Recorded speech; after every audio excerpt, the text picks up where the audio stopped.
Hey guys, on this video I will show you how to import products from SaleYee.com to your Shopify store using Importify. Okay, so first we're gonna head over to SaleYee.com and locate the product that we would like to import to our Shopify store.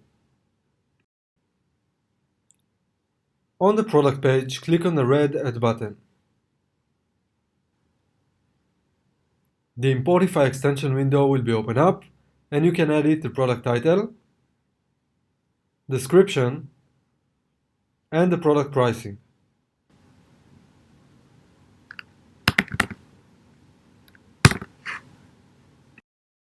You can also set a collection for the imported product.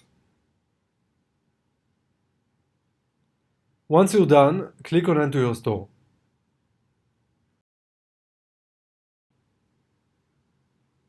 And then click on the View link. And that's the imported product page at our Shopify store. Thank you for watching this video. Please make sure you subscribe to Importify YouTube channel for more dropshipping tips and Importify updates. See you next time.